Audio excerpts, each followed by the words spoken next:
Welcome back. If you're returning, if you are new, thank you for tuning in to Speaks Life, where I'm a mental health advocate and a peer support specialist with a diagnosis of bipolar, anxiety, depression, and PTSD. And I just want to help my fellow people to understand that they're not stuck and to give them some type of solutions along the way so we can help each other. So today I'm going to talk about decatastrophizing. When I was in group, we talked about decatastrophizing and unhealthy mental thinking styles. And one of those unhealthy thinking styles was catastrophizing. So I had the same paper in group, but I went online trying to find some more information so I can share with you guys. But I found this exact same paper. And basically, I found it from Therapist A. It's therapista.com. This is their paper. This is not my paper. But I thought it was kind of unique. And I like their point. So I'm going to just say how they're saying it. I'm not going to take anything from it. I'm just going to add my little value to it. So, decatastrophizing. It says, it talks about cognitive distortions. So I'm going to read it. Cognitive distortions are irrational thoughts that have the power to influence how you feel. Everyone has some cognitive distortions.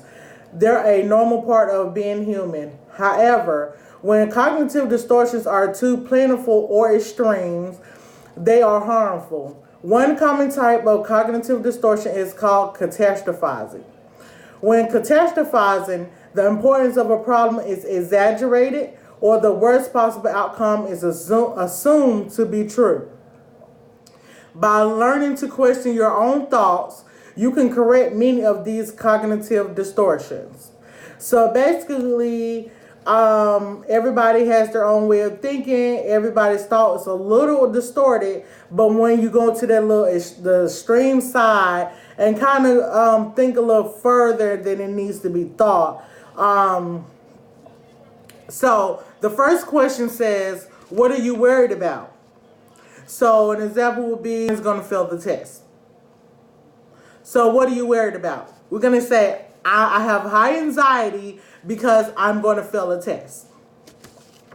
The second one is, how likely is that your worry will come true? Give examples of past experiences or other evidence to support your answer. So you can say, I'm going to fail this test. And you can say, because I failed the test. I failed the same test before, or I failed other tests. I'm not a good test taker. Or it could prove your theory wrong and say, you always pass your test. Why worry? The next question says, if your worry. The next one says, if your worry does come true, what's the worst that can happen? I failed the test. It may I don't fail the class. I'm not doomed for hell. I won't get kicked out of the school. I just failed the test. That's the worst that could happen. If your worry does come true, what's most likely to happen? I failed the test. However, I may have a professor that may allow me to retake it because he has done the same things in the past. And then at the bottom, if you can see it, try to fold it so you can see a little better.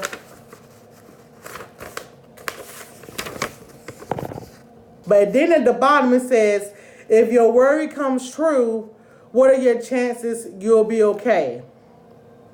So it has 3 different slots: in 1 week, in 1 month, and in 1 year. It asks the percentages the chances that you'll be okay. So in 1 week, what's the percentage? You may say, well, in 1 week, I'll be sad, I'll be depressed, because I'll still be thinking about this test. So maybe the percentage will be 75%. Then you can say in 1 month, well, I done took other tests that kind of averages out a better average, so my test won't seem as bad. I'll be able to pull my grade back up with latter test if I failed the prior test. So then it will go from a 75 to maybe a 50. And then it says in 1 year. Well, in 1 year, I'll be in another class. This class won't matter because I've been passed the class. This one test and I'll flunk me. So it does not matter in a year. So you can say 0%. So the whole point is to bring you down off the ledge from you thinking that something at that very moment is going to completely break you, and let you know over time it's not going to matter as much. So you can kind of look on the far end and say, okay, it may be something crazy now, or I may feel some type of way now, but I know this is not really going to matter in a year.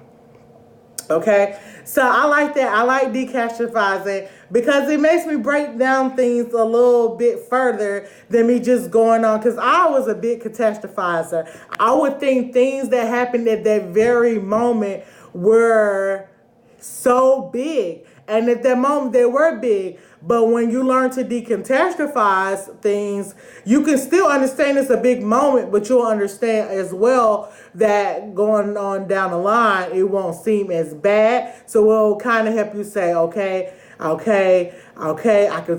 can breathe because I know that tomorrow's going to be a better day. Next month is going to be a better day. 3 weeks, 2 months.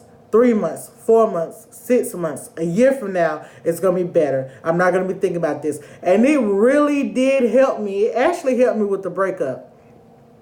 And it helped me with a lot of things, but I think that's the biggest thing for me. So y'all, that's my piece on decatastrophizing with therapist aid help. I'm not going to take the credit for it. I just want to give you guys the information from it. I do thank you so much. Please like, comment, share, subscribe, all the good things so you already know. Hit that notification bell so when the next video I make comes out, you'll be one of the first ones to know.